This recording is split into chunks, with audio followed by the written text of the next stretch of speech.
Colossenses capítulo 2, nós vamos ler o versículo 16. Portanto, ninguém vos julgue por comida, ou por bebida, ou por causa dos dias de festa, ou da lua nova, ou dos sábados. Até aqui. Vocês perceberam que Colossenses 2,16 fala de comida e bebida, né? Então é exatamente acerca disso que nós vamos falar. Quantos aqui já tiveram a experiência de estragar o próprio apetite? Eu já estraguei o meu apetite. Eu confesso para vocês que eu já fiz isso. Eu já estraguei o meu apetite. Os nossos pais, eles tinham razão quando eles diziam que a gente não deve comer besteiras antes do almoço ou antes de alguma refeição importante. Porque quando nós comemos besteiras, o nosso apetite ele é estragado, por assim dizer, porque aquela besteira ou besteiras que nós comemos, ela rouba o nosso apetite das coisas boas e nutritivas que realmente nós precisamos. E quando você transforma em um hábito esse péssimo costume de estragar o apetite, é muito difícil consertar o apetite depois. Porque você agora está tão acostumado a comer besteiras que você não quer mais comer as coisas boas.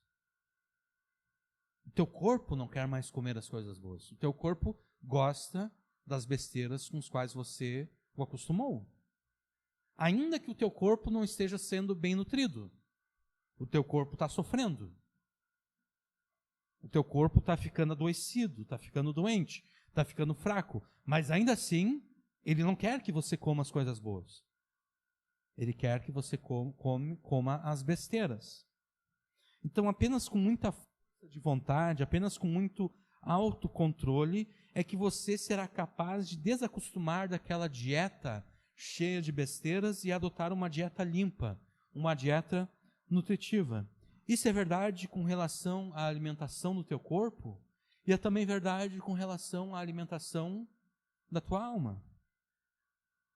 Porque é possível sim que você estrague o apetite da tua alma, da mesma forma que você já estragou o apetite do corpo. É possível que você estrague o apetite da tua alma. Basta que você acostume a tua alma com uma alimentação cheia de besteiras. Basta que você faça isso. Você vai estragar o apetite da tua alma. Quanto mais você acostumar a tua alma com uma alimentação cheia de besteiras, menos a tua alma vai desejar uma alimentação saudável.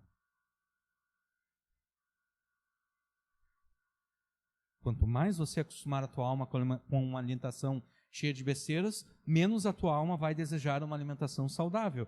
E qual é o resultado disso? O resultado disso é que você irá de mal a pior. A tua alma vai definhar. E ela vai definhar. Agora, diferente do teu corpo, que talvez chegue até a morte, a tua alma, ela vai definhando, mas ela nunca morre, de fato. Ela não se acaba, não. Ela vai cada vez mais definhando. Até que você se encontre na morte, não aquela morte que acaba tudo, não. Na morte eterna. A boa notícia é que você pode evitar esse destino. Basta que você faça uma reeducação alimentar. Deixe de alimentar a sua alma com besteiras e passe a alimentá-la com coisas saudáveis. E quem é que tem essas coisas saudáveis para a tua alma? É Deus. É em Deus que você consegue as coisas saudáveis para a tua alma. Apenas Deus tem alimentação saudável que a tua alma e você tanto precisam. Deus é o teu Criador e o teu Salvador. E apenas Ele pode alimentar a tua alma para que você tenha vida e vida abundante. Busque de Deus e busque em Deus a alimentação da tua alma. E você será verdadeiramente alimentado. Você será verdadeiramente satisfeito. Existem muitos meios graciosos pelos quais Deus pode e deseja te alimentar. Todos esses meios graciosos, eles estão interligados. Eles não podem ser separados uns dos outros. Esses meios de graça são a palavra de Deus, o que inclui aqui o estudo da palavra de Deus, a leitura da palavra de Deus, como também a obediência a ela. Também nós temos a oração, o jejum, a comunhão com os irmãos e o culto público a Deus. Esses são os meios pelos quais Deus alimenta a tua alma. A palavra de Deus, ou seja, o estudo da palavra de Deus, a obediência à palavra de Deus, a oração, o jejum, a comunhão com os irmãos e o culto público. E ainda que nós não devamos separar estes meios de graça, nós vamos separá-los nessa noite, apenas para fins de estudo, apenas para que nós possamos estudar aquilo que nós queremos ver nessa noite. E o que é que nós queremos ver nessa noite? Nessa noite nós vamos tratar exatamente acerca do culto público a Deus.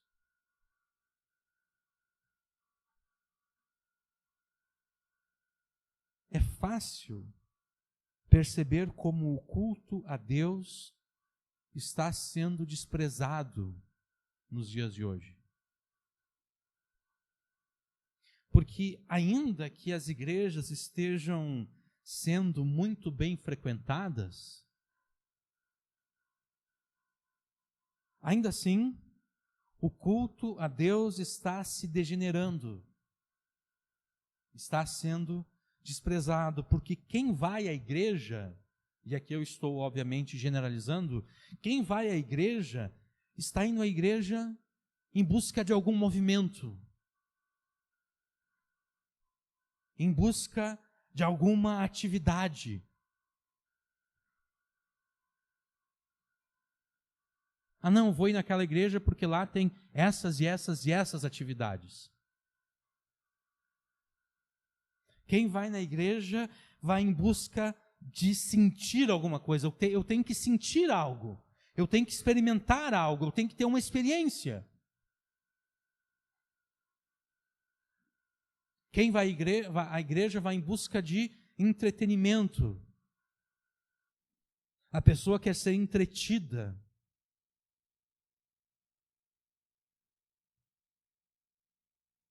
E o culto a Deus acaba sendo desprezado e acaba se degenerando. Porque daí o culto a Deus já não é mais o culto a Deus. É o culto ao homem. É o culto ao entretenimento. É o culto à atividade. É o culto à ideia de que eu tenho que sentir algo, de que eu tenho que experimentar algo.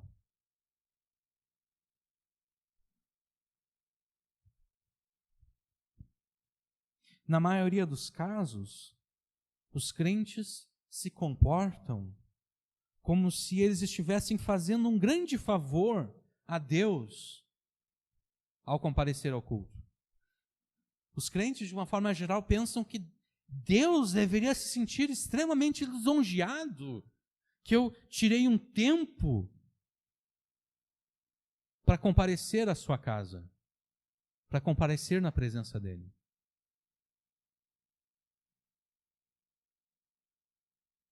Mas a verdade é o exato oposto disso.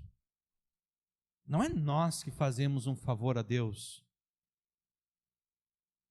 quando viemos cultuá-lo.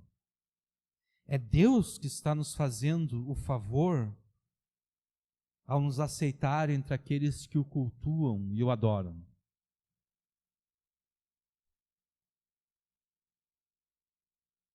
É Deus que está nos fazendo o favor de nos aceitar na sua presença.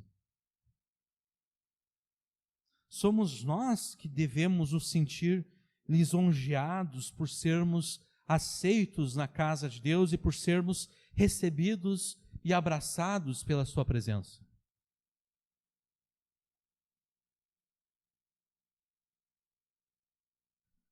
O culto a Deus não é um favor que você presta a Deus. O culto a Deus é um mandamento de Deus para você, para que a tua alma alcance alimento e descanso no teu Criador e Salvador. E nós iniciamos essa introdução dizendo que, já que Colossenses 2,16 trata de comida e bebida, nós falaríamos de comida e bebida. Agora, Colossenses 2,16 também nos permite falar do culto a Deus e do mandamento divino que temos para cultuá-lo. E eu me refiro aqui à menção que Paulo faz aos sábados. E você certamente está pensando, o que o sábado tem a ver com o culto a Deus? E a resposta é simples. O sábado tem tudo a ver com o culto a Deus. De fato, como nós veremos ao longo dessa pregação, o mandamento do sábado, ou ainda o mandamento do Shabat, do descanso, é um mandamento para que você cultue a Deus. No decorrer dessa pregação e no desenrolar da argumentação apresentada, você vai observar como, desde o princípio da criação, pela sua própria autoridade, Deus separou um dia para ser dedicado exclusivamente a Ele. E então, ao lembrar-se das duas últimas pregações que fizemos nesse verso, você certamente está se perguntando, não é o argumento de Paulo aqui em Colossenses 2, 16 a 19, que mesmo as ordenanças cerimoniais feitas por Deus, tais como aquelas que tratam de alimentação e dias especiais, são insignificantes quando comparadas a Cristo e não devem ser interpostas a Ele ou mesmo adicionadas a Ele? Sim, é exatamente isso. Este é precisamente o argumento de Paulo nesse ponto da epístola, e foi exatamente isso que nós afirmamos nas duas últimas pregações que fizemos aqui em Colossenses. Agora, o que nós veremos é que o Shabat, ordenado por Deus, não possui implicações cerimoniais apenas.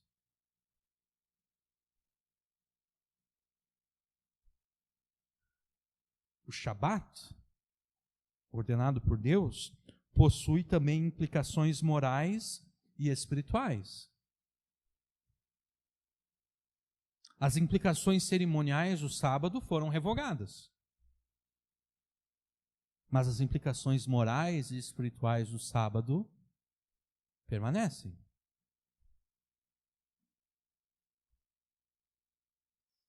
Você quer encontrar verdadeiro descanso e verdadeiro alimento, não apenas para o teu corpo, mas também para a tua alma? Então, dentre outras coisas, não despreze o mandamento divino para que você cultue a Deus. Não despreze o mandamento para cultuar a Deus, porque ao cultuá-lo publicamente, o mesmo Deus dará alimento e descanso à tua alma. É isso que o Espírito Santo está te ordenando e prometendo nessa noite. A ordem do Espírito Santo para você é: não despreze o mandamento para cultuar a Deus.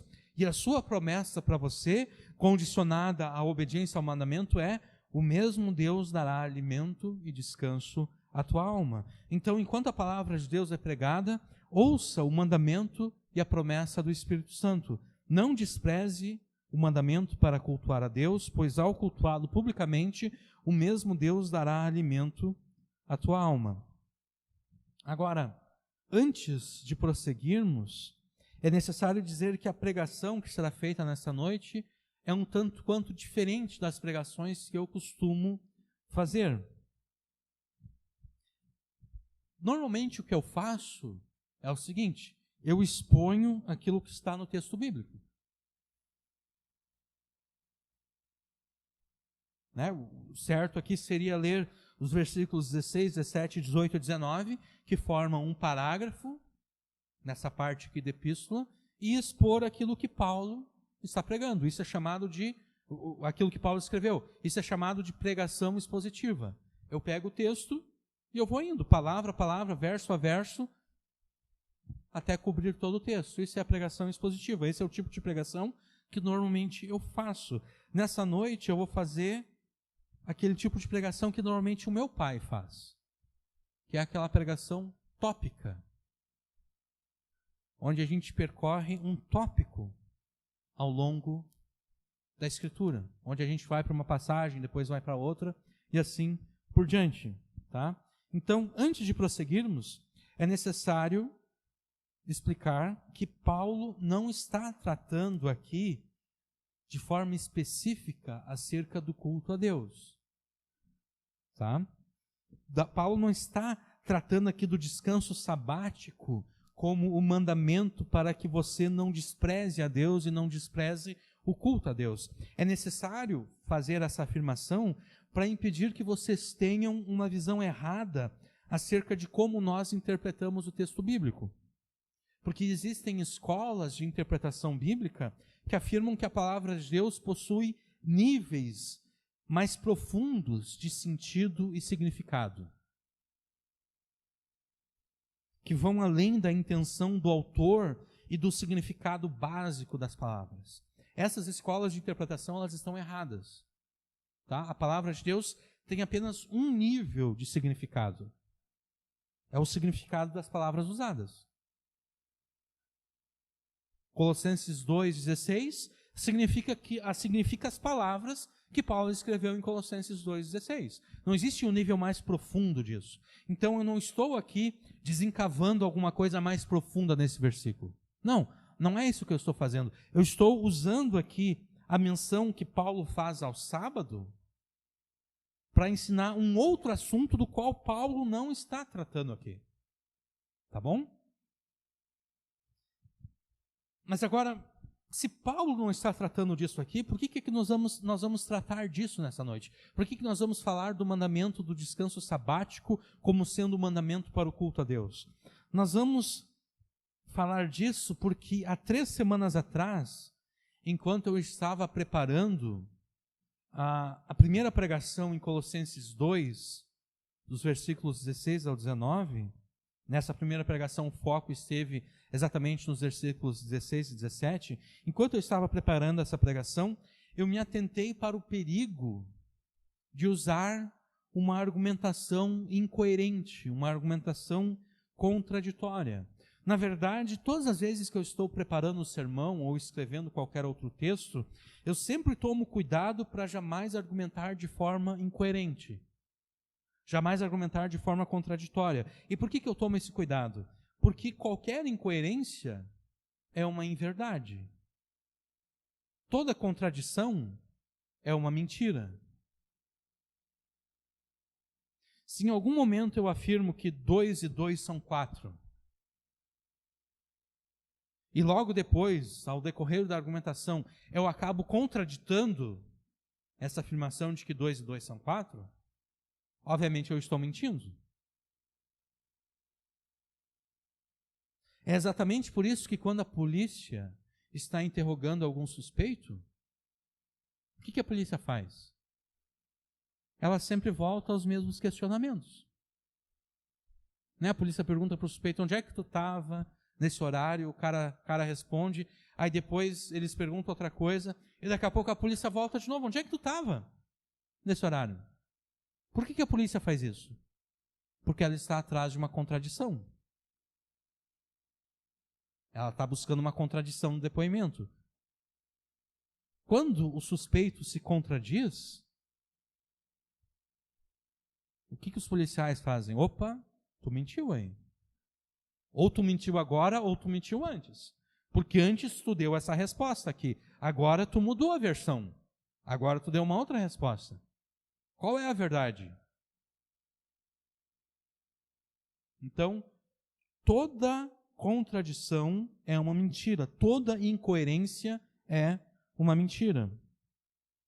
Então, é exatamente por isso, sempre quando eu estou escrevendo alguma coisa, eu procuro analisar toda a argumentação para verificar se eu não estou contradizendo alguma outra coisa que eu já disse, ou até contradizendo alguma coisa que eu não disse, mas que eu sei ser verdade.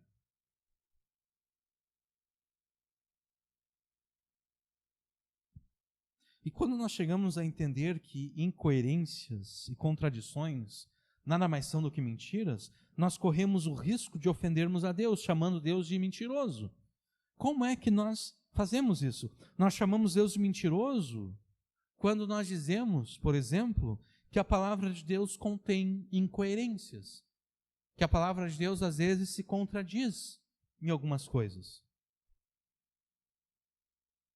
Na semana passada eu estava conversando com alguém, nessa conversa eu mostrava para essa pessoa que muitas vezes nós vamos até o texto bíblico com pressuposições que não são o texto bíblico. Com pressuposições que nós recebemos como tradição, e daí nós impomos essas tradições, essas pressuposições ao texto bíblico. E eu percebi que essa pessoa ela ficou um tanto quanto desconfortável com aquilo que eu estava dizendo, e a resposta dela é que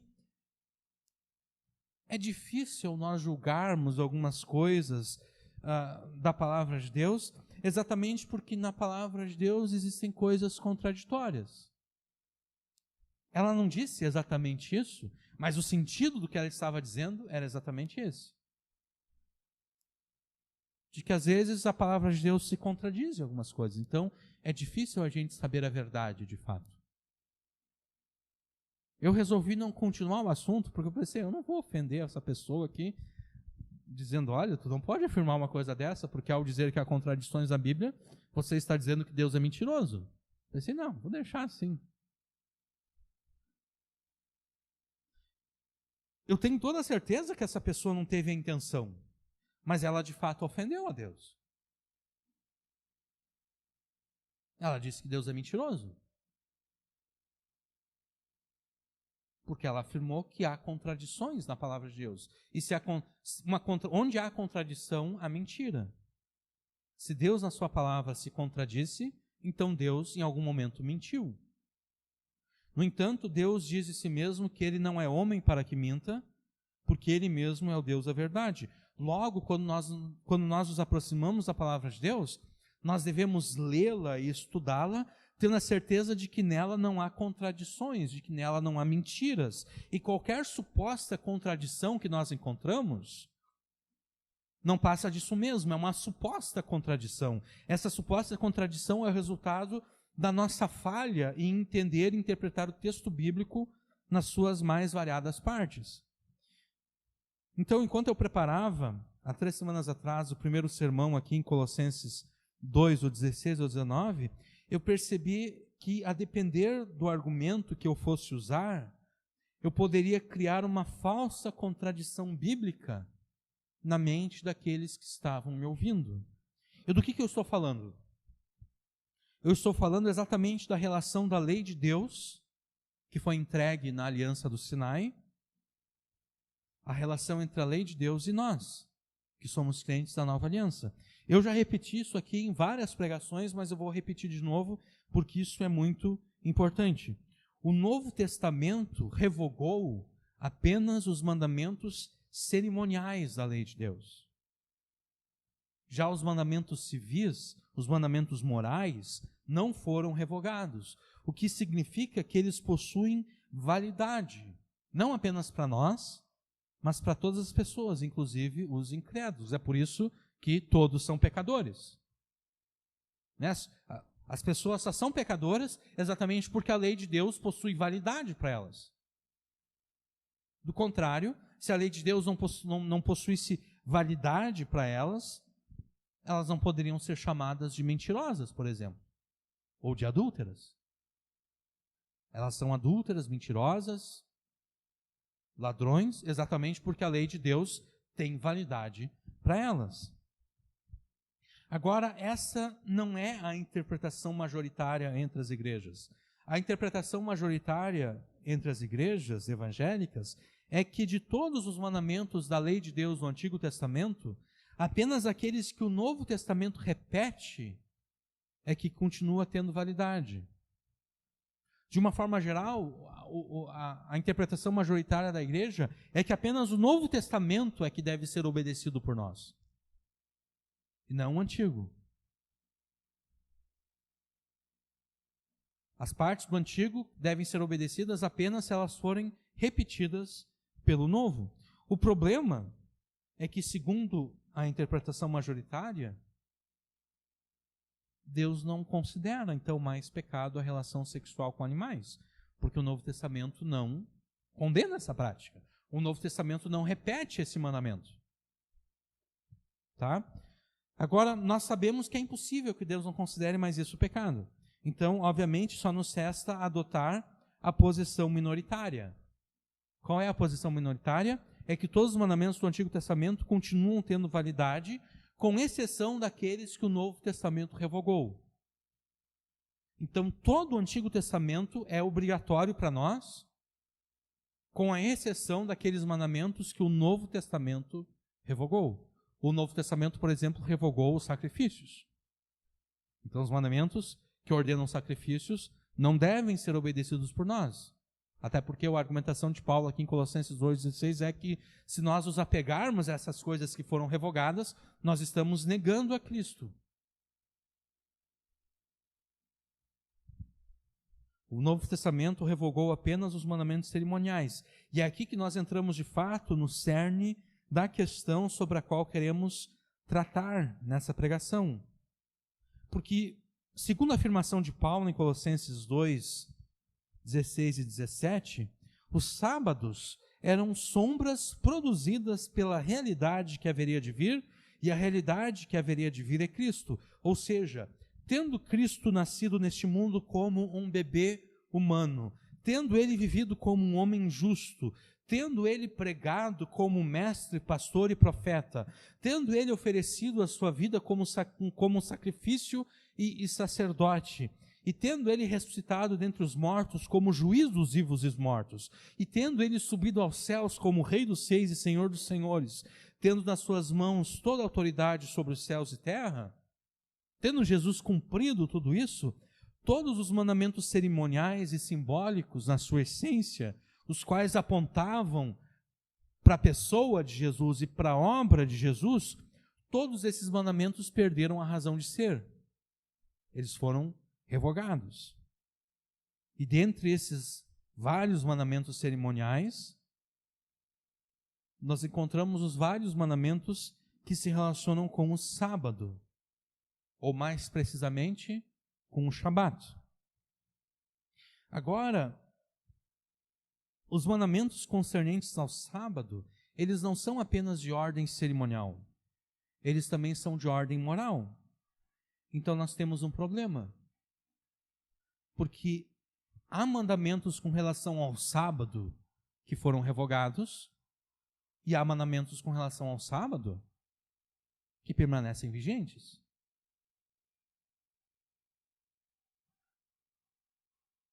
Então, em vez de uma exposição de Colossenses 2,16, nessa noite nós faremos um excurso, uma digressão, um pequeno desvio daquilo que Paulo efetivamente está afirmando aqui, e nós falaremos acerca de um ou dois aspectos presentes nos mandamentos morais que tratam do dia do descanso, os quais não foram revogados e, portanto, permanecem vigentes e mandatórios. Os 10 mandamentos, por exemplo, eu vou pedir que vocês abram comigo em Êxodo 20. Vamos abrir em Êxodo capítulo 20. Os 10 mandamentos, por exemplo, são mandamentos de ordem moral, ou seja, eles não foram revogados. Eles permanecem vigentes. Os 10 mandamentos são mandamentos de ordem moral impostos pelo próprio Deus sobre toda a humanidade. E no quarto dos 10 mandamentos, nós lemos o seguinte, o quarto mandamento diz o seguinte, Êxodo 20, versículo 8 até o 11. lembra-te do dia do sábado para o santificar. 6 dias trabalharás e farás toda a tua obra. Mas o 7º dia é o sábado do Senhor teu Deus. Não farás nele nenhuma obra, nem tu, nem o teu filho, nem a tua filha, nem o teu servo, nem a tua serva, nem o teu animal, nem o teu estrangeiro que está dentro das suas portas. Porque em 6 dias fez o Senhor os céus e a terra, o mar e tudo que neles há, e ao 7º dia descansou. Portanto, abençoou o Senhor o dia do sábado e o santificou. Esse é o 4º mandamento, o mandamento do sábado, o mandamento do Shabat, do dia do descanso. Nós temos que tomar muito cuidado ao rapidamente descartar esse mandamento aqui. De uma forma geral, as igrejas leem isso aqui e descartam. Não, isso aqui não é mais para nós. A gente lê isso aqui, não, isso aqui era para Israel. Isso aqui não é mais para nós. A gente tem que tomar muito cuidado ao rapidamente descartar o 4º mandamento, porque de fato todas as cerimônias relacionadas ao sábado foram cumpridas, encerradas e revogadas por Cristo. No entanto, permanece o fato de que Deus ordena um dia de descanso em 7. Deus dividiu o período em 7 dias.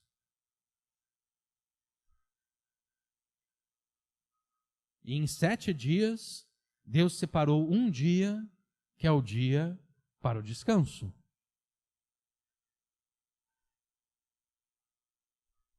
E a justificativa apresentada aqui qual é? Pois em 6 dias o Senhor fez os céus e a terra, e no 7º dia ele descansou. O descanso de Deus não era um descanso no sentido de que ele estava cansado, como nós ficamos cansados depois de uma semana inteira de trabalho. Né? A gente começa na segunda, trabalha, vai na terça, trabalha, quarta, trabalha, quinta, trabalha, sexta a gente já está assim quase que não aguentando mais, mas a gente vai e trabalha, e daí chega no final do dia, na sexta-feira, aqueles que não trabalham nem sábado nem domingo, a pessoa chega cansada em casa, e agora ela não quer fazer mais nada, agora ela quer descansar. O descanso de Deus não era um descanso no sentido de que ele tinha esgotado as suas energias durante os 6 dias em que ele criou todas as coisas. Não, esse descanso aqui tem o sentido de que tudo aquilo que Deus tinha que fazer, ele fez. Tudo aquilo que Deus tinha que fazer, ele fez. Agora não restava mais nada a ser feito. Deus fez tudo aquilo que ele tinha que fazer em 6 dias. E agora no 7º dia, não resta mais nada a ser feito. Então, no 7º dia, Deus descansou. Ou seja, no 7º dia, Deus não fez mais nada, porque não havia mais nada a ser feito. Ele já havia criado todas as coisas que ele tinha planejado criar. Deus ordena que nós o imitemos. Enquanto eu falo, vocês podem abrir em Deuteronômio capítulo 5, tá?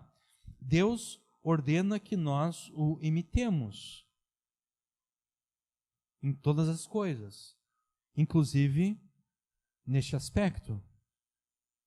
Deus ordena que o nosso calendário deva ser dividido em 7 dias. 6 dias de trabalho para 1 dia de descanso.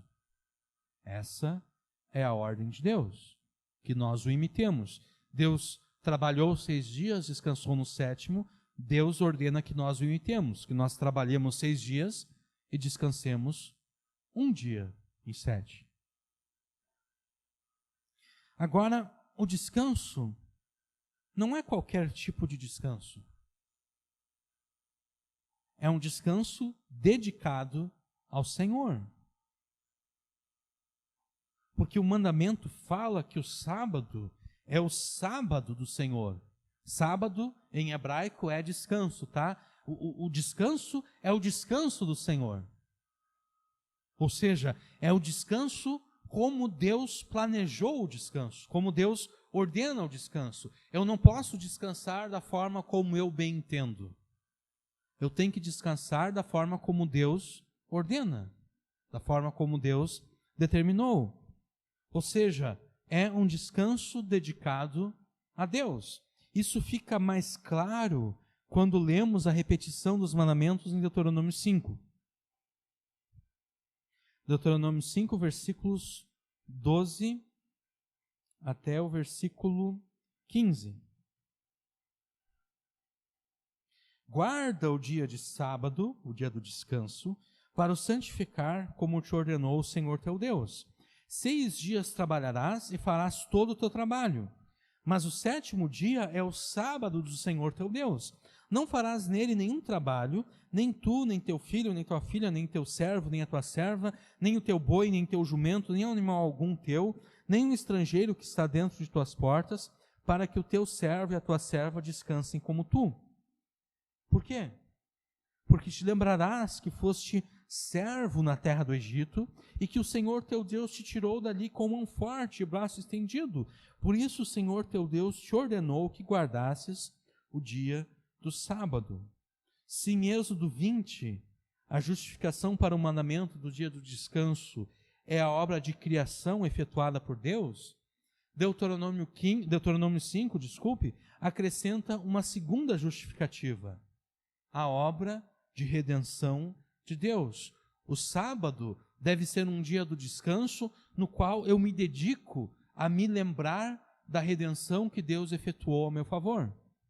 No caso de Israel, qual foi essa redenção? A libertação da escravidão do Egito. Eles eram escravos no Egito, Deus veio até eles e Deus os libertou. Então, no dia de sábado, era o dia no qual eles deveriam dedicar esse dia não para o trabalho, não para qualquer outra coisa, mas dedicar esse dia para lembrar da redenção que Deus efetuou a favor deles. Então, o descanso ordenado por Deus não é qualquer tipo de descanso. É um descanso dedicado ao Senhor. Ou seja, o dia do descanso não é um dia para que você se canse com outras coisas. O dia do descanso não foi ordenado para que você dedique esse dia para jogar futebol com os amigos.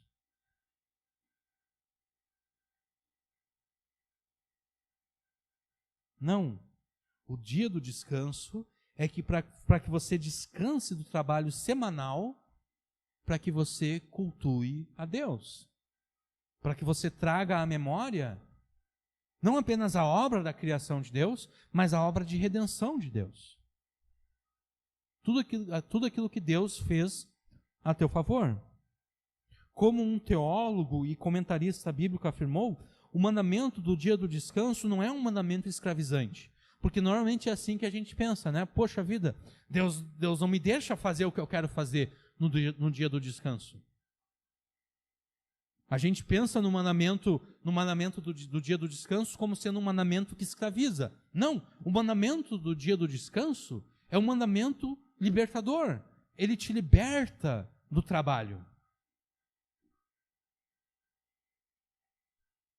Isso a gente vai ver depois, mas sabe por que você não trabalha no domingo? Alguns não trabalham nem no sábado e nem no domingo. Secularmente, sim. Por quê? Por que normalmente as pessoas têm o domingo de folga?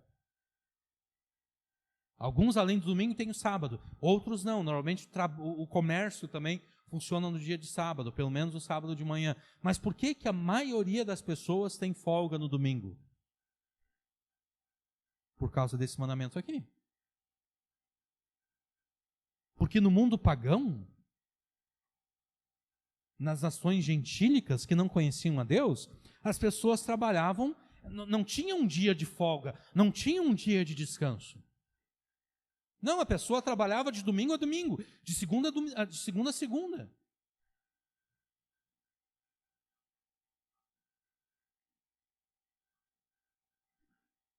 Entendeu? Não tinha essa de tu começava a trabalhar na segunda-feira, ia até a sexta-feira ou até o sábado de meio-dia. Não, tu começava a trabalhar na segunda e tu não terminava nunca mais de trabalhar. Só ia terminar de trabalhar quando tu morresse. Então, o mandamento do dia de descanso não é um mandamento que escraviza. Não, é um mandamento que liberta. O mandamento do dia de descanso, ele te liberta do trabalho. Ele te mostra que, em última instância, nada depende de você. Em última instância, tudo depende de Deus e da boa vontade de Deus para com você.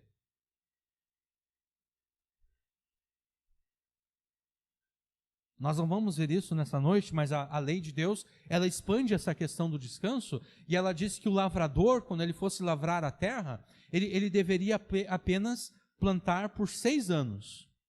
No 7º ano, a terra deveria descansar. E Deus prometia sustento para o seu povo.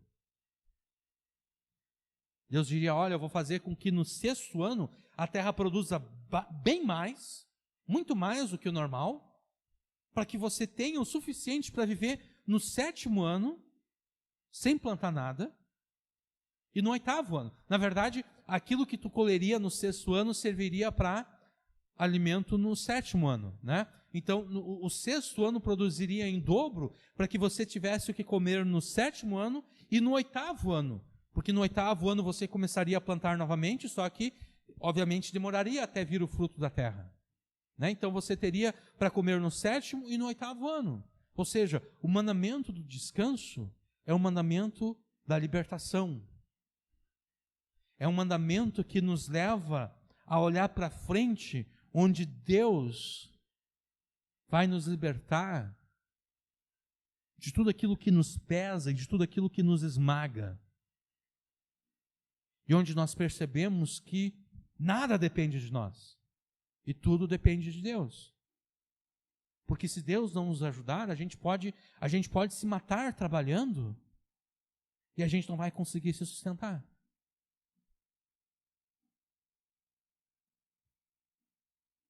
Se o Senhor não edifica a casa, em vão trabalham aqueles que a edificam.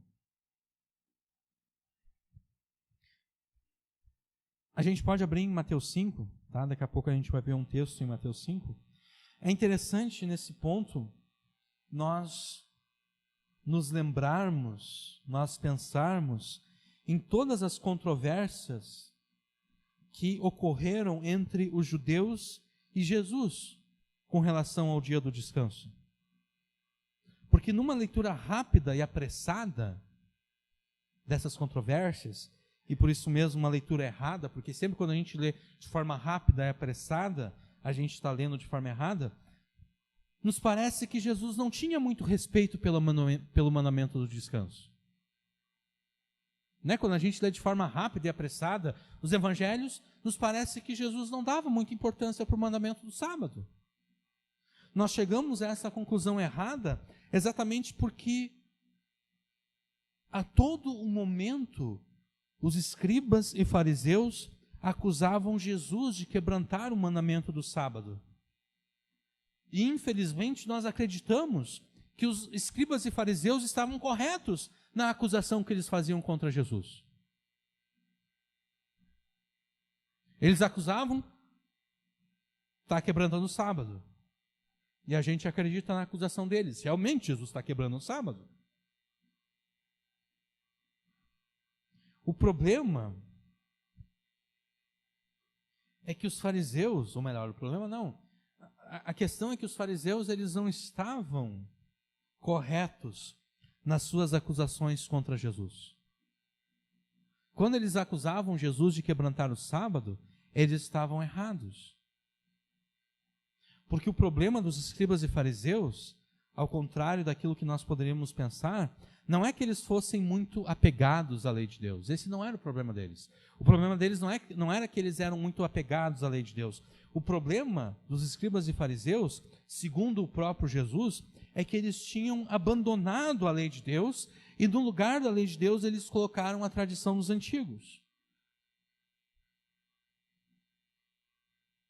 Eles substituíram a lei de Deus pela tradição dos antigos. Então, por exemplo, quando a gente lê em Mateus 5, versículo 27, ouviste o que foi dito aos antigos. E daí no versículo 33, outro sim ouvistes que foi dito aos antigos. E Jesus passa o restante do capítulo 5 falando dessa forma. Ele contrapõe aquilo que foi dito aos antigos com aquilo que eu vos digo, né? Ouviste que foi dito aos antigos, eu, porém, vos digo.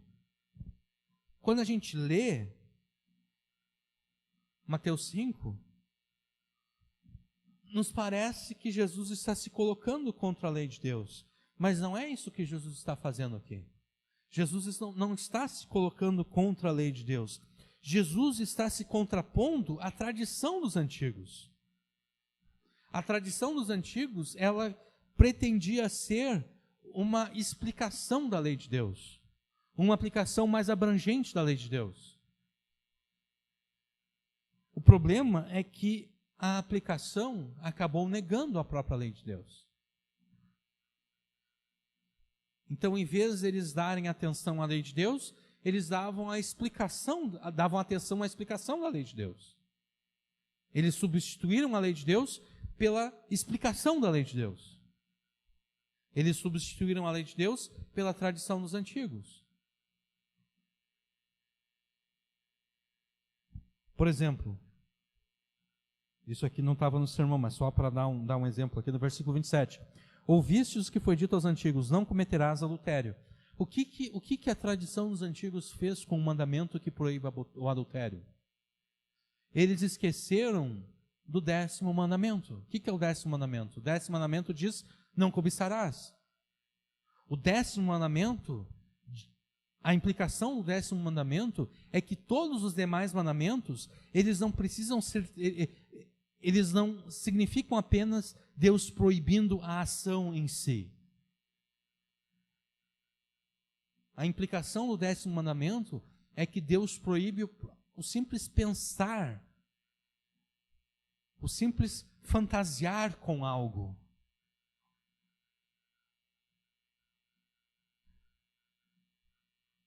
Então, a tradição dos antigos diz o seguinte, não, Deus só proíbe a relação adulterina que se consuma, né?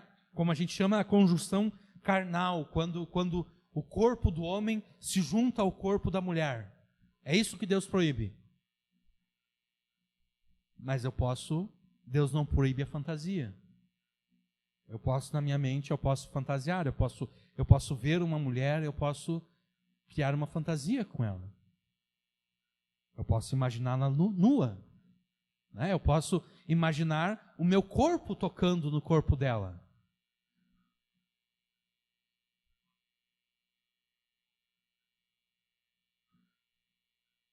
Então Jesus aqui não está se contrapondo à lei de Deus. Jesus está dizendo, olha, vocês substituíram a lei de Deus pela tradição de vocês, e a tradição de vocês, ela diminuiu os pecados.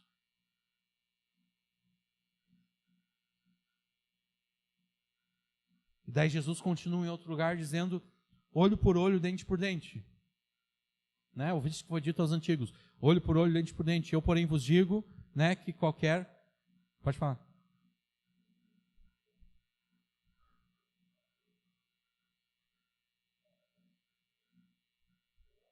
Sim. Sim, exatamente isso. Ali, o 28, o que Jesus está mostrando? É a implicação do 10º mandamento. O que o 10º mandamento diz?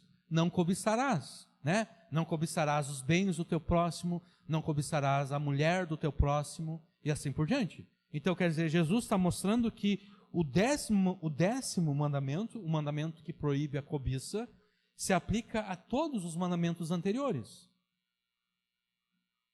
É isso que Jesus está mostrando, né? Aí, no versículo 29, desculpe, deixa eu ver aqui. Aqui, o versículo 38. Ouvistes o que foi dito, olho por olho, dente por dente. Eu, porém, vos digo que não resistais ao mal, mas se alguém te bater na face direita, oferece-lhe também a outra. E ao que quiser pleitear contigo e tirar-te a túnica, larga-lhe também a capa. E se alguém te obrigar a caminhar 1 milha, vai com ele 2. Dá a quem te pedir e não se desvie aquele que quiser tomar emprestado de ti. Parece aqui que Jesus está dizendo, olha, o olho por olho, o dente por dente, não tem mais validade.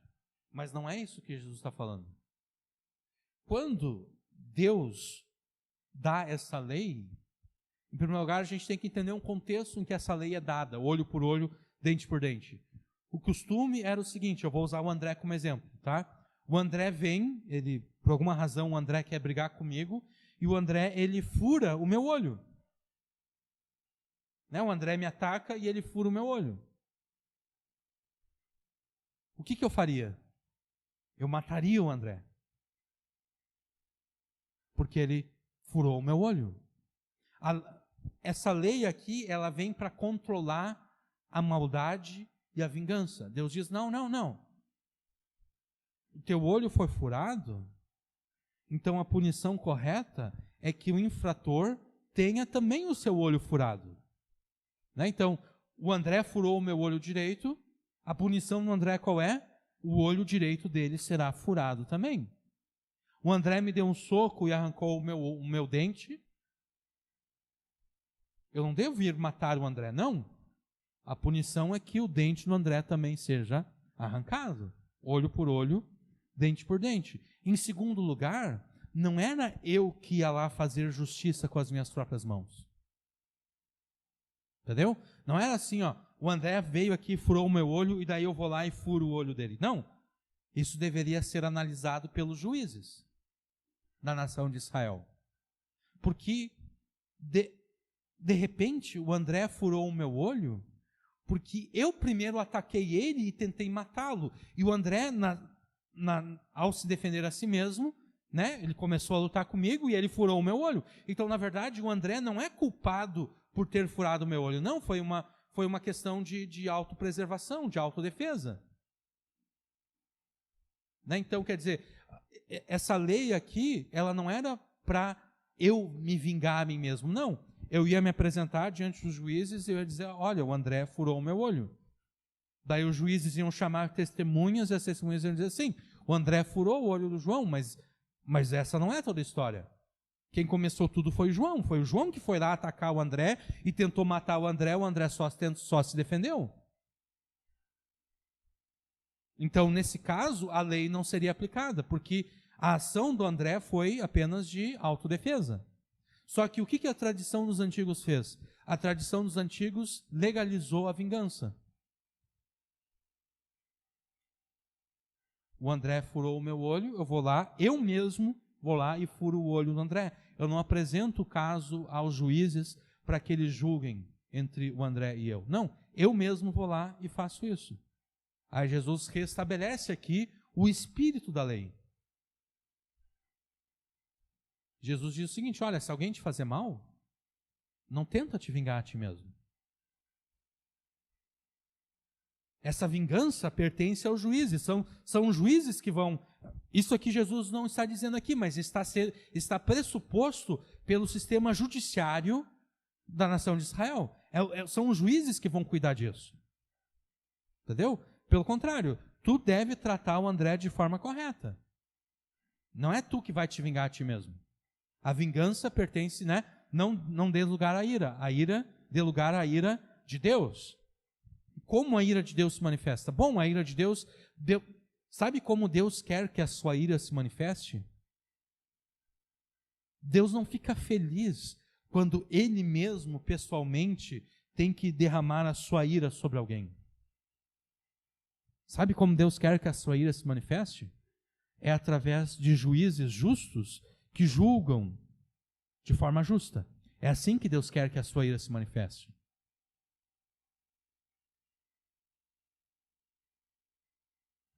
Deus fica extremamente insatisfeito quando Ele se obriga a Ele mesmo, de forma sobrenatural, a agir contra a vida de alguém por essa pessoa ter feito mal.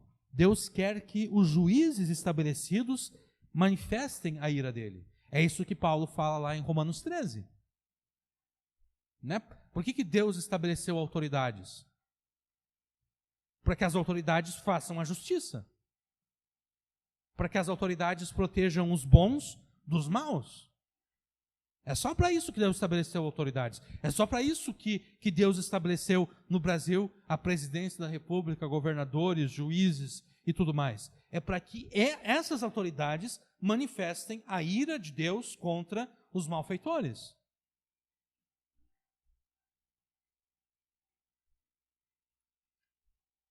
Nós vamos continuar aqui porque senão não vamos chegar ao final dessa pregação. Então, quando nós lemos em Mateus 5, Jesus contrapondo, ouvistes o que foi dito aos antigos, com eu, porém, vos digo, Jesus não está se colocando contra a lei de Deus, não. Nesse ponto do Sermão do Monte, Jesus está se contrapondo à tradição dos antigos, que pretendia ser uma aplicação mais pormenorizada da lei de Deus, mas que acabou por negar a própria lei de Deus. E, na verdade, Jesus jamais poderia se contrapor à lei de Deus, porque antes de chegar nesse ponto do Sermão do Monte, o próprio Jesus afirmou o seguinte, Mateus 5, versículos 17 até o 20. Não cuideis que vim destruir a lei ou os profetas, não vim destruir, mas cumprir. Porque em verdade vos digo que até que o céu e a terra passem, nem um jota ou um tio jamais passará da lei, sem que tudo seja cumprido. Qualquer, pois, que violar um desses mandamentos, por menor que seja, e assim ensinar aos homens, será chamado menor no reino dos céus. Aquele, porém, que os cumprir e ensinar, será chamado grande no reino dos céus. Porque vos digo que se a vossa justiça não exceder a dos escribas e fariseus, de modo nenhum entrareis no reino dos céus. Jesus, na sua primeira vinda, ele veio exatamente para inaugurar o reino dos céus. E os cidadãos do reino dos céus são exatamente aqueles que obedecem à lei de Deus e ensinam os demais a fazer o mesmo. De fato, se a nossa justiça não exceder a justiça dos escribas e fariseus, nós não podemos entrar no reino dos céus. E qual era a justiça dos escribas e fariseus? A justiça dos escribas e fariseus era exatamente a obediência à tradição dos antigos. A única forma da nossa justiça superar a justiça dos escribas e fariseus é se nós obedecermos à lei de Deus. Então, para que a nossa justiça exceda a justiça dos escribas e fariseus, nós temos que obedecer à lei de Deus e ensinar os outros a fazer o mesmo. E aqui nem nós e nem Jesus estamos ensinando qualquer tipo de salvação pelas obras da lei. Porque Jesus abriu o Sermão do Monte com o quê? Jesus abriu o Sermão do Monte com as bem-aventuranças, que são um belo resumo do Evangelho. Né? Por exemplo, quando Jesus diz, bem-aventurados os pobres em espírito, porque deles é o reino dos céus, Jesus está falando aqui daqueles que são felizes, são bem-aventurados, as pessoas que reconhecem a sua pobreza espiritual, que reconhecem a sua falência espiritual, reconhecem que espiritualmente falando são falidos. Bem-aventurados aqueles que reconhecem que por si mesmos eles não conseguem obedecer a Deus.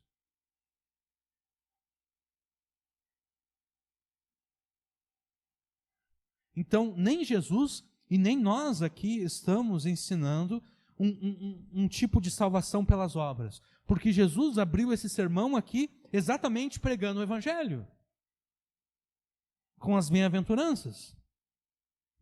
Aquele que crê no Evangelho, ele vai também obedecer ao Senhor do Evangelho. Ou seja, a fé em Cristo que salva se mostrará verdadeira e eficaz por meio da obediência à lei de Deus.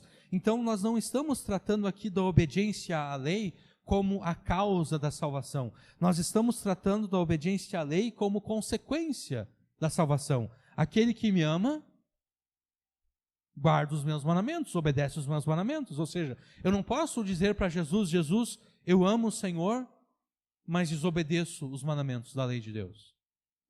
Jesus vai dizer, esse teu amor aqui não é muito verdadeiro. Tu não me ama de verdade. Então nós estamos aqui tratando da obediência à lei como consequência da salvação.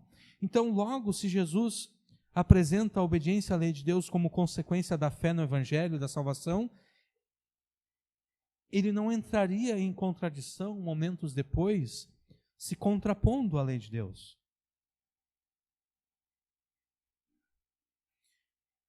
Voltando ao que nós dizíamos antes, nas suas muitas controvérsias com os escribas e fariseus acerca do sábado, é falsa a acusação de que Jesus não levava a sério o mandamento do descanso. A causa das controvérsias não é que Jesus não levasse a sério o mandamento do descanso, não. A causa das controvérsias era que Jesus, com as suas ações e com seus ensinos, ele estava purificando o mandamento do descanso das tradições humanas que tinham sido sobrepostas àquele mandamento. Jesus estava purificando o quarto mandamento da tradição dos antigos que tinha se sobreposto àquele mandamento. E ao fazer isso, Jesus jamais abriu a possibilidade para que nós violássemos esse mandamento, como se ele não tivesse importância. Ou seja, com as suas ações e palavras, Jesus jamais revogou o dia do descanso. Pelo contrário, o que Jesus disse? Jesus reafirmou o dia do descanso. Agora livre de toda a tradição humana que foi acrescida ao mandamento. De fato, se você estivesse percorrendo uma grande distância no dia do sábado para negociar a venda de algum animal ou de alguma colheita, você estava violando o mandamento do sábado. Mas Jesus, quando estava percorrendo as cidades no dia do sábado, Jesus não estava caminhando para negociar a venda de algum animal, para negociar a venda de alguma colheita, não. Jesus estava caminhando para fazer o quê? Para pregar o Evangelho e para curar os enfermos.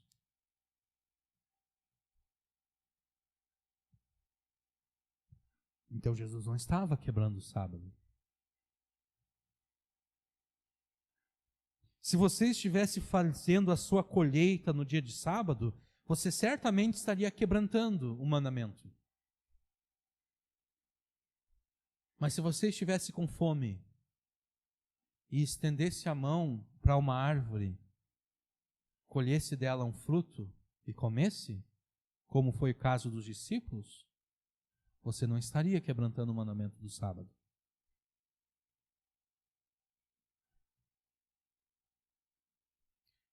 Se você fosse usar o seu animal para arar o campo no dia do sábado, você estaria quebrantando o mandamento. Mas se você fosse levar o teu animal para tomar água ou para se alimentar no dia do sábado, você não estaria quebrantando o mandamento.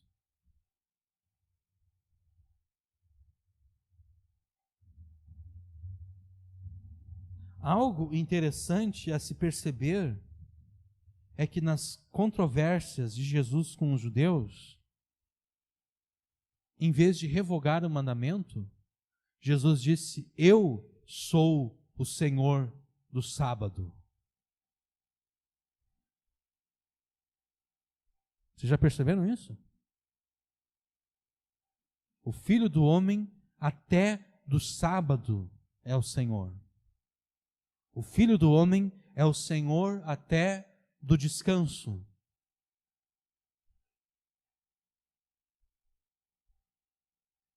Então nós temos o quarto mandamento, que afirma que o sábado deve ser dedicado ao Senhor. E nos evangelhos nós temos Jesus dizendo que Ele é o Senhor do sábado. Qual é a conclusão que a gente pode chegar, ou que a gente deve chegar? Que o sábado, o dia do descanso, é um dia que deve ser dedicado única e exclusivamente ao Senhor daquele dia, ao Senhor do sábado. Deve ser dedicado única e exclusivamente à adoração de Jesus. Jesus é o Senhor sobre todos os aspectos da tua vida, até mesmo sobre o teu descanso. Jesus disse isso. O Filho do Homem é Senhor até do sábado. O Filho do Homem é o Senhor até do descanso. Jesus é Senhor sobre o teu descanso, sobre o modo como você descansa. Você não pode descansar da forma como bem entende. Não, você deve descansar de acordo com a ordenação de Jesus.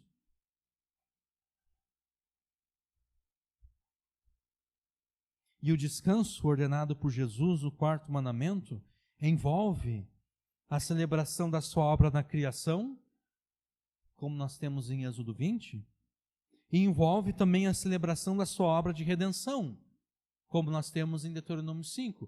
Nós não somos como os judeus que foram libertos do Egito, mas nós somos libertos do quê? Nós somos libertos do mundo, nós somos libertos da escravidão do pecado, nós somos libertos da escravidão de Satanás. Então, no dia do descanso, nós devemos celebrar as obras de Jesus na criação e nós devemos celebrar a obra de Jesus na nossa redenção. Tá bom, mas isso quer dizer então que os nossos cultos passarão a ser no sábado e não no domingo? Essa pergunta é uma pergunta muito boa.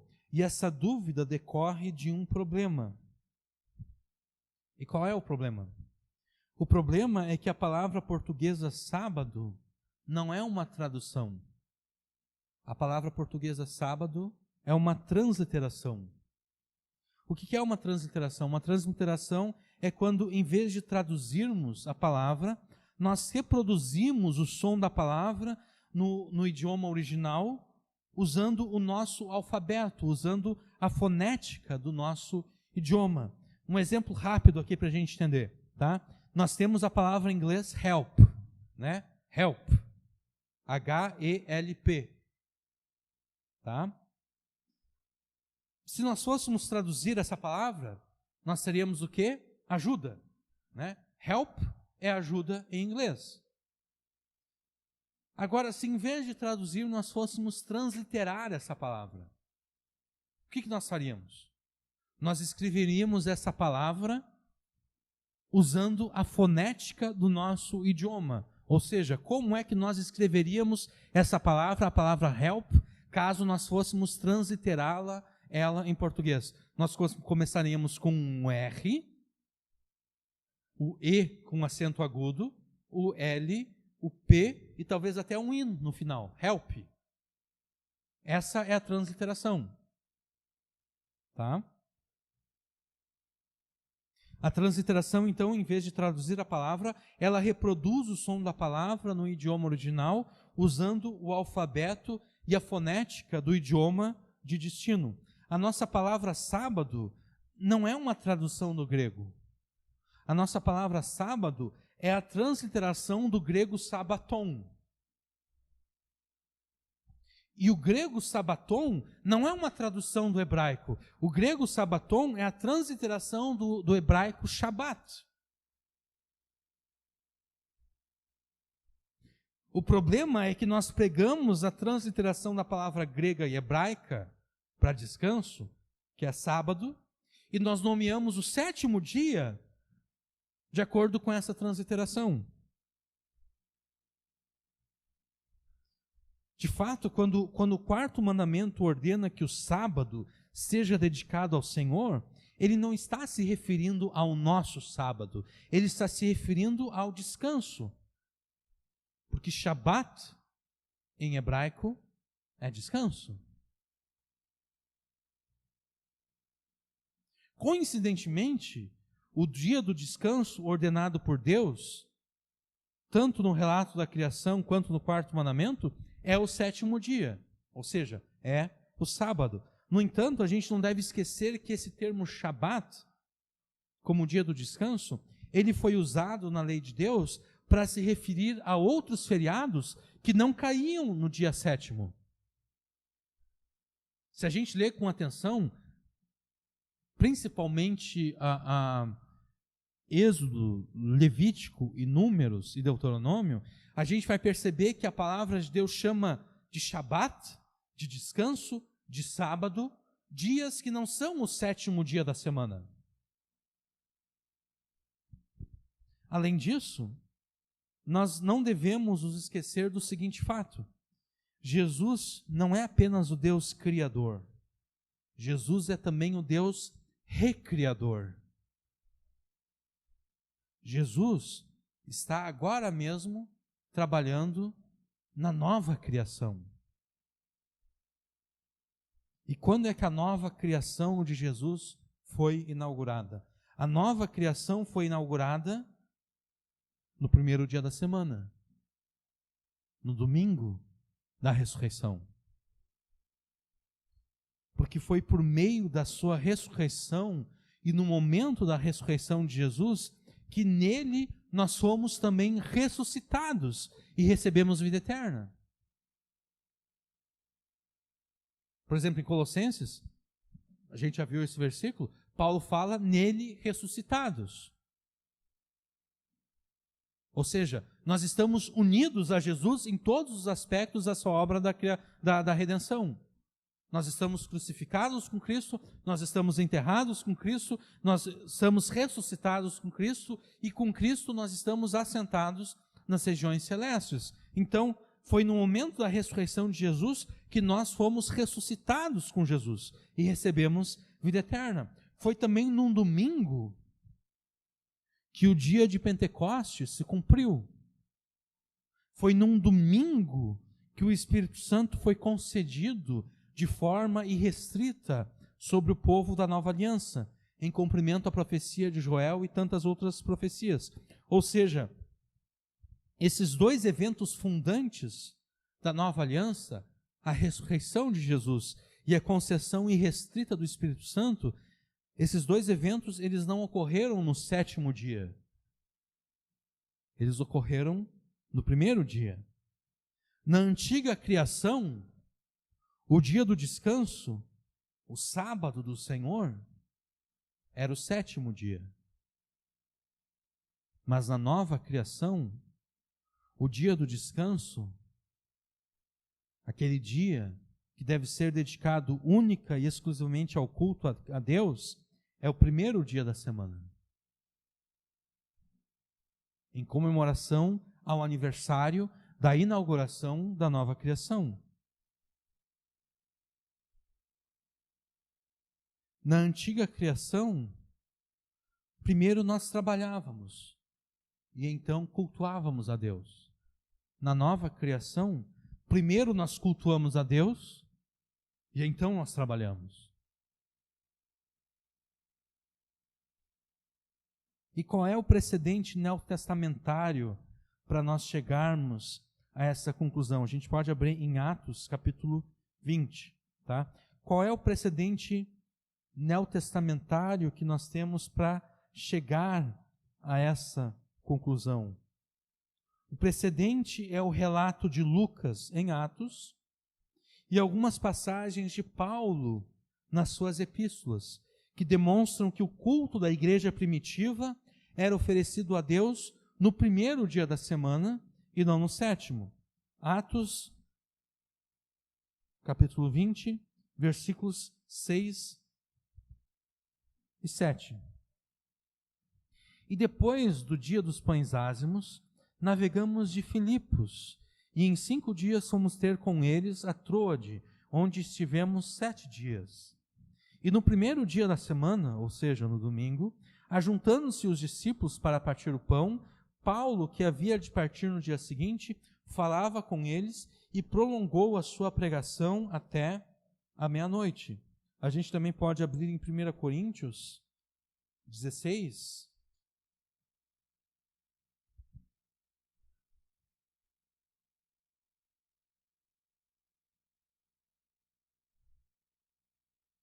Primeira Coríntios 16, versículos 1 e 2. Ora, quanto à coleta que se faz para os santos, fazei vós também o mesmo que ordenei às igrejas da Galácia. No primeiro dia da semana, ou seja, no domingo, né? No primeiro dia da semana, cada um de vós ponha de parte o que puder ajuntar, conforme a sua prosperidade, para que não se façam as coletas quando eu chegar. Eu quero que vocês pensem por um momento, tá? Onde foi que a igreja cristã nasceu? A igreja cristã nasceu na terra de Israel, no meio do judaísmo. O mais natural seria o seguinte: o mais natural é que o dia de culto a Deus oferecido pela igreja cristã, pelo costume e pela conveniência, fosse em qual dia? O sábado, o sétimo dia. Esse seria o natural, esse seria o esperado. Afinal de contas, os primeiros cristãos eram todos judeus. Né? Vai ser só vai ser em Atos 10 que os gentios vão começar a serem inseridos na igreja. Então, o mais natural é que o culto da igreja cristã fosse prestado no dia sétimo, no sábado. No entanto, contrário a essa conveniência e a cultura na qual estava inserida, a igreja cristã passou a cultuar a Deus no primeiro dia da semana. Seria muito mais conveniente se eles cultuassem a Deus no sábado, mas eles passaram a cultuar a Deus no primeiro dia da semana. Isso fica claro quando nós lemos aqui essas passagens obscuras de Atos e 1 Coríntios. A gente lê essas passagens ali e a gente passa por cima. Né? A gente lê ali quando Paulo estendeu a pregação até a meia-noite e daí aquele cara cai da janela e todo mundo pensa que ele está morto, mas na verdade ele não morreu. A gente passa por cima de que eles estavam reunidos no dia primeiro. E a gente passa por cima aqui de que Paulo ordenou que fosse no primeiro dia da semana que os coríntios recolhessem aquilo que eles iriam doar para a igreja lá em Jerusalém. Por que no primeiro dia da semana? Porque era no primeiro dia da semana que eles se reuniam para o culto a Deus. É por isso que era no primeiro dia da semana. Ou seja, ao contrário do que poderíamos pensar, a Igreja Apostólica não considerou que o quarto mandamento tenha sido revogado.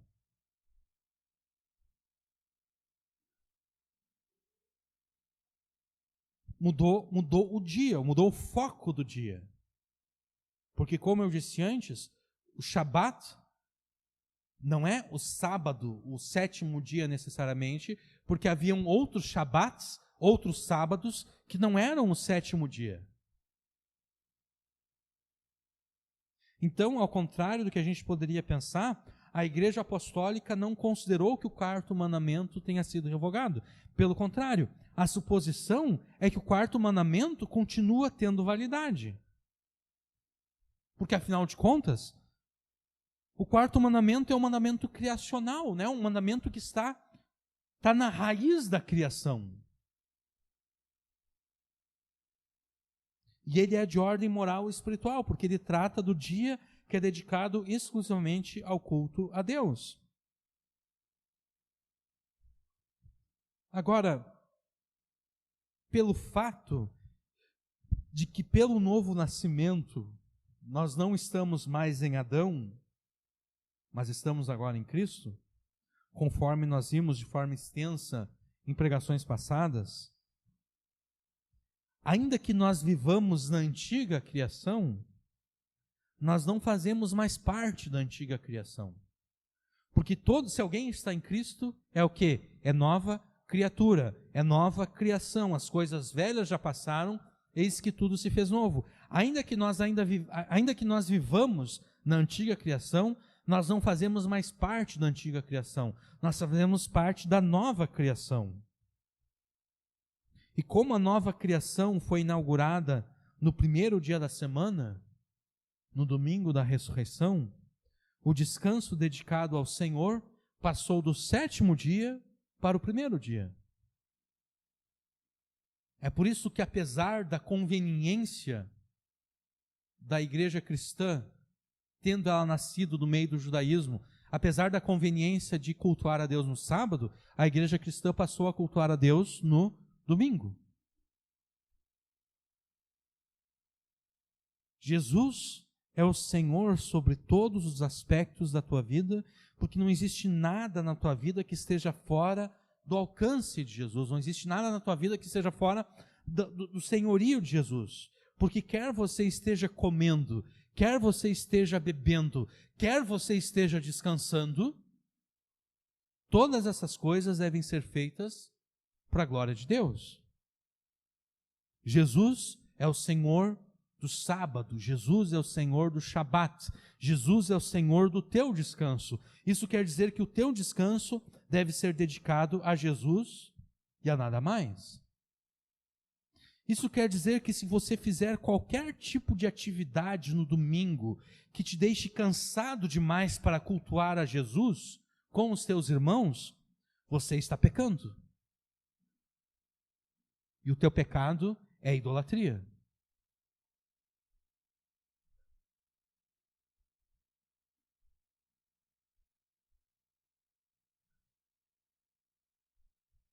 Alguém, há um tempo atrás, não veio no culto, no domingo, porque tinha feito uma atividade e estava cansado demais para vir ao culto.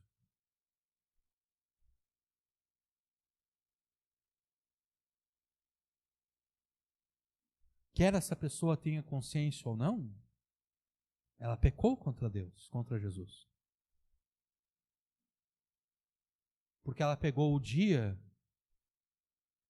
que deveria ser dedicado exclusivamente ao culto a Deus, e ela usou esse dia para fazer uma outra atividade que deixou ela cansada e impediu ela de vir ao culto a Deus. Isso é idolatria.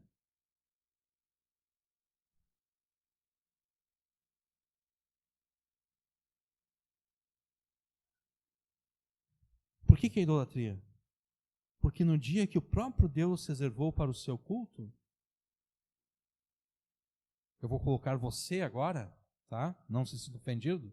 No dia que o próprio Deus reservou para o seu culto, você preferiu adorar a si mesmo, você preferiu adorar outras coisas e não a Deus.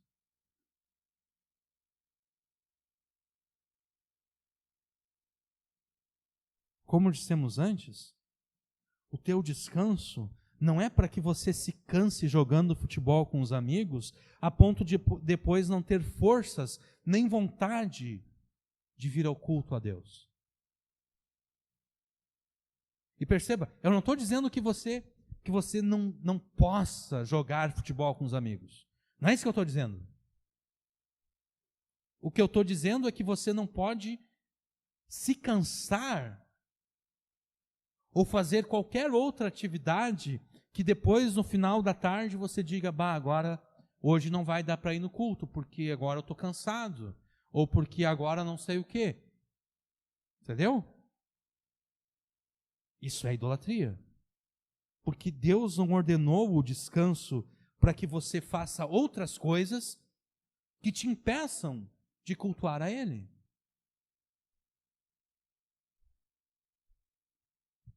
O teu descanso não foi ordenado por Deus para que você faça coisas que te desviem do teu propósito central, que deve ser cultuar a Jesus, cultuar a Deus, tanto em família quanto publicamente com os teus irmãos. Essas afirmações, elas parecem por demais radicais. Mas elas só nos parecem radicais demais exatamente porque, de forma sistemática, nós desprezamos o culto a Deus. É só por isso que parece radical. É só por isso que parece que está sendo pesado demais. É só por isso. Porque nós desprezamos de forma sistemática o culto a Deus. E aqui vai uma palavra para aqueles que têm filhos ou que ainda terão filhos. É muito comum pais crentes reclamarem dos seus filhos pré-adolescentes ou adolescentes que não querem vir ao culto e que só vêm ao culto depois de muita briga, né? Às vezes ocorre briga nas famílias para que os filhos pré-adolescentes e adolescentes venham ao culto.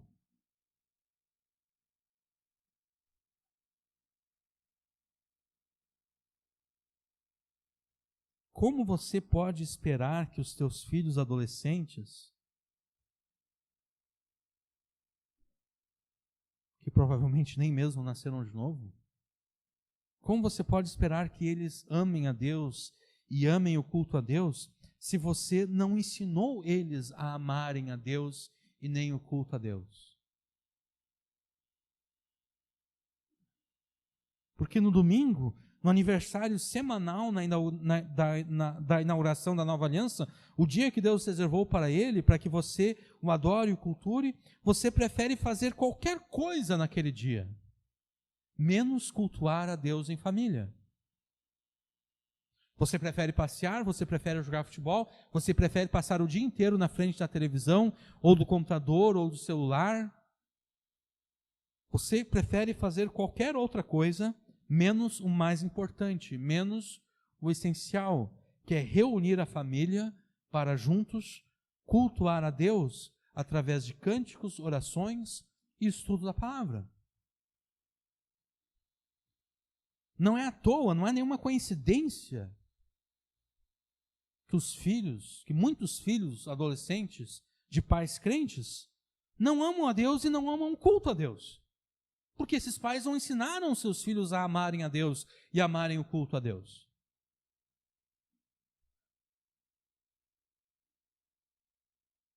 Pelo contrário, esses pais crentes, em muitos casos, ensinaram seus filhos a odiarem a Deus e a odiarem o culto a Deus. E aqui alguém pode pensar que eu estou pegando pesado demais. Não, eu não estou pegando pesado demais, eu estou pegando na medida certa. Muito se diz que o homem crente é o sacerdote do lar.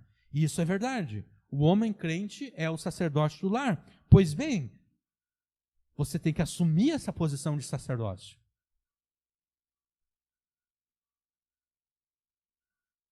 Sendo você o sacerdote do lar, haja e se comporte como um sacerdote do lar.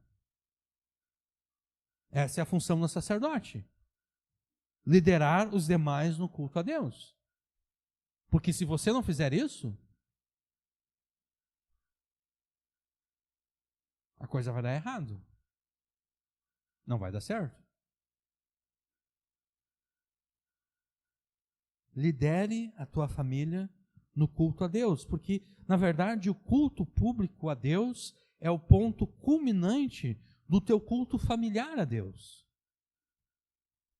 Se o teu culto familiar deixa a desejar, o culto público a Deus também deixará a desejar.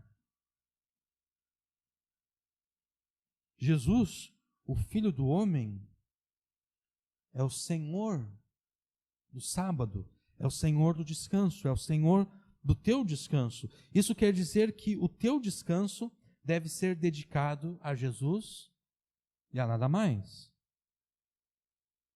Não dedique o seu domingo a nenhum tipo de atividade que te deixe cansado demais para cultuar a Jesus com seus irmãos, para que você não se torne culpado do pecado de idolatria. Porque, como nós dissemos antes, o teu descanso não é para que você descanse segundo aquilo que você acha que deve ser o teu descanso. Não. O teu descanso foi ordenado por Jesus para que você descanse conforme as orientações de Jesus.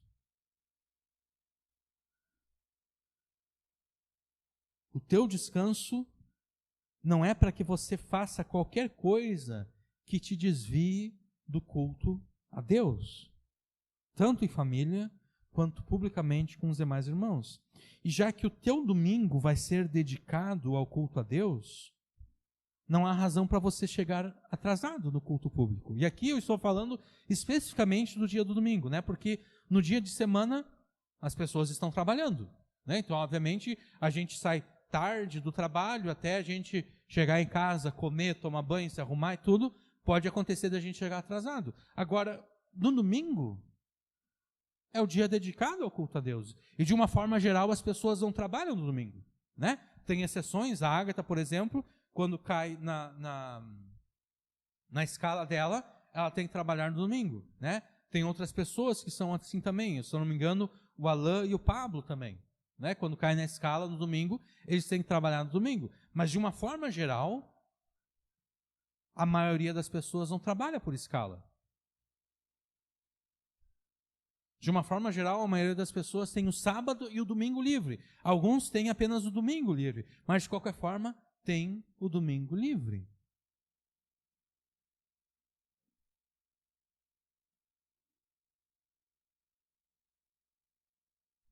E com relação ao domingo ainda, eu sei que podem ocorrer imprevistos, coisas que estão fora do nosso controle e nos levam a chegar atrasado no culto. Mas esses imprevistos, eles não acontecem todos os domingos. Né? Porque se existe um imprevisto que acontece todos os domingos, esse imprevisto não é um imprevisto, é um previsto. Né? É algo que a gente já prevê que vai acontecer. Se algo acontece sempre, não pode ser chamado de imprevisto, porque imprevisto é apenas aquilo que não acontece sempre.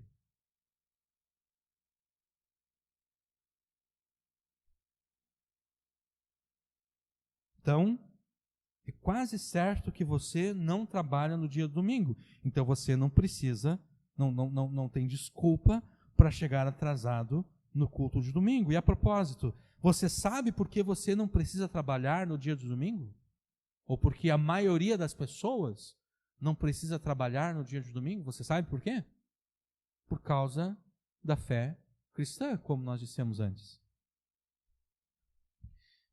É possível nós discutirmos se a conversão do imperador Constantino foi uma conversão, a conversão do imperador Constantino a Jesus, se a conversão dele foi verdadeira ou não.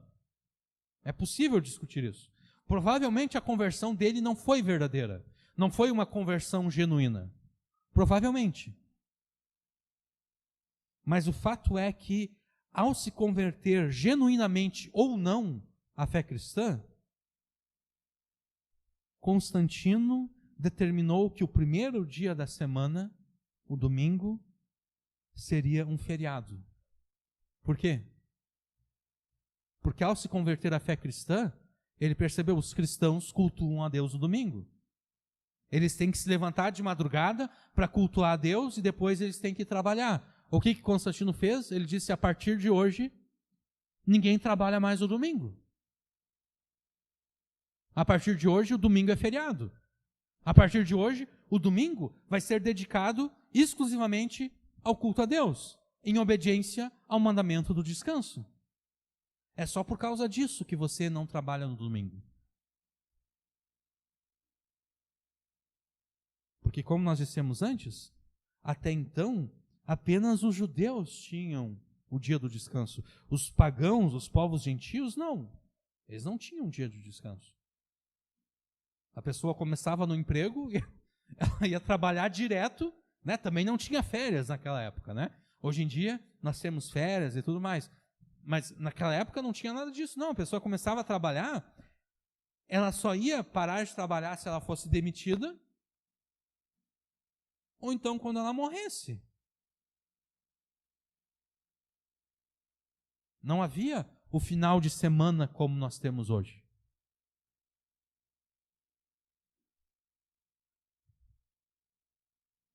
Foi o imperador Constantino, inspirado pelo mandamento divino e levado pela sua conversão à fé em Jesus, que se é genuína ou não a gente não sabe, né? Mas foi ele que determinou que o domingo fosse um feriado, para que todas as pessoas tivessem a oportunidade de cultuar a Deus em família e então publicamente junto com a igreja, com todos os irmãos.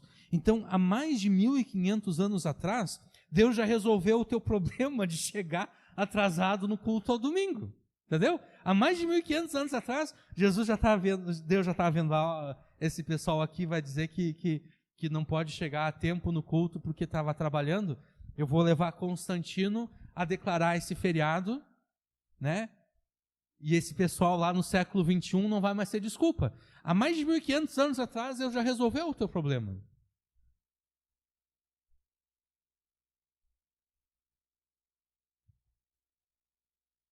Há mais de 1.500 anos atrás, Deus usou a conversão discutível de um imperador romano para que você não precisasse trabalhar domingo, para que o teu domingo fosse livre de qualquer outro compromisso, a não ser o culto a Deus, tanto em família, como também junto a toda a igreja. Então, sendo Jesus o teu Senhor, submeta até mesmo o teu descanso a Jesus, porque Ele é o Senhor do Shabat, Ele é o Senhor do teu descanso. Tudo que foi dito até aqui pode parecer radical demais. Mas como eu disse antes, só parece ser radical demais porque nós desprezamos o culto a Deus, porque nós consideramos que o culto a Deus é um favor que nós fazemos a Deus. É Deus que deveria se sentir lisonjeado pela nossa presença. O culto público a Deus deveria ser o evento mais importante da nossa semana. Mas, infelizmente, muitas vezes, nós vemos o culto a Deus como um compromisso chato ao qual nós somos obrigados a participar, a comparecer. E é por isso que nos falta o poder para pregarmos o Evangelho e transformarmos o Brasil. Porque nós desprezamos o culto a Deus. Antes nós dissemos que na antiga criação, primeiro nós trabalhávamos para então descansarmos e buscarmos a Deus.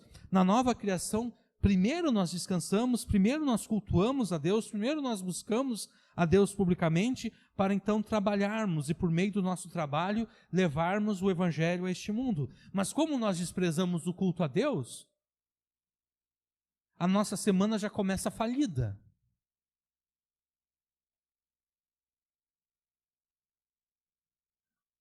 Porque como nós conseguiríamos convencer os pecadores a cultuar o mesmo Deus que nós cultuamos, se nós desprezamos o culto a Deus? E com que poder poderíamos pregar o Evangelho se nós desprezamos o Deus que pode nos alimentar com o seu poder?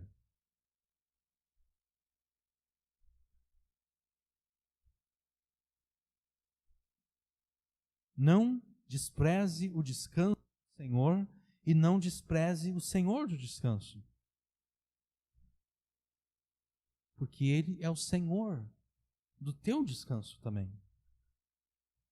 Então, não use o teu descanso como desculpa para desprezar o Senhor do descanso. Não use o teu descanso para se cansar com outras coisas que depois vão tirar de você o desejo e o ânimo para cultuar a Deus publicamente. Não, honre a Deus e cultue a Ele no teu descanso, tanto família quanto publicamente também, junto com o restante do povo de Deus e com os teus irmãos. Porque é assim que Deus vai te alimentar. É assim que Deus vai alimentar a tua alma. É assim que Deus vai dar descanso à tua alma.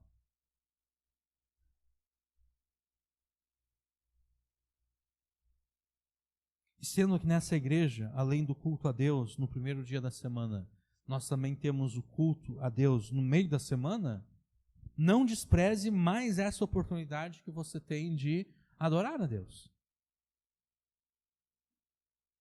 Se esforce para sempre estar presente em todas as oportunidades que nós temos para cultuar a Deus juntos.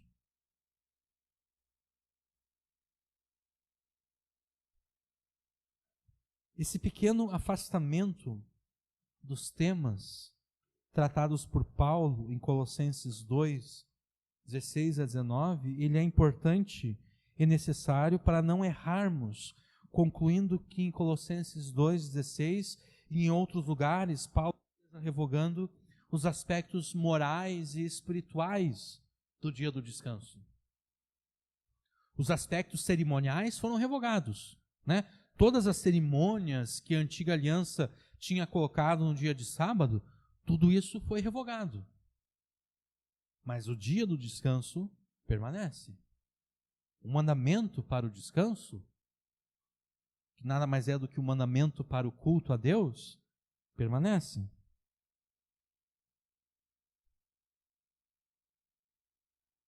Se Paulo de fato estivesse revogando o mandamento do descanso, nós não teríamos mais os 10 mandamentos, né? Nós teríamos apenas 9 mandamentos. Mas não é isso não é isso que Paulo fez, não é isso que Jesus fez. No caso de Jesus, Jesus purificou o mandamento do descanso dedicado ao Senhor. Jesus purificou esse mandamento das tradições humanas que se sobrepuseram ao mandamento. E no caso de Paulo, ele revogou os aspectos cerimoniais do dia do descanso. Mas o aspecto moral e espiritual permanece. Então, a partir de agora, participe dos cultos a Deus, sabendo que você deve fazer isso em obediência ao próprio Deus. Porque não é Deus que deve se sentir lisonjeado com a tua presença. Não, é você que deve se sentir lisonjeado por ser recebido de braços abertos pelo próprio Deus. Não é você que está fazendo um favor a Deus ao comparecer neste lugar para cultuá-lo. É Deus que está te favorecendo ao permitir a tua presença na sua casa, porque é através do culto a Ele que Ele providencia o descanso que a tua alma tanto precisa. Porque às vezes a gente tenta descansar a nossa alma como os incrédulos descansam as suas almas. Né? Com atividades e mais atividades. Com besteiras. Com coisas que de fato não alimentam, com coisas que de fato não sustentam. Mas é só Deus que de fato pode dar sustento e alimento e descanso às nossas almas.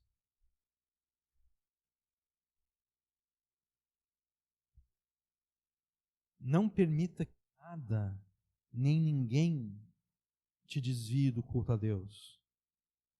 Não despreze, portanto, o mandamento para cultuar a Deus, pois ao cultuá-lo publicamente, o mesmo Deus dará alimento e descanso à tua alma.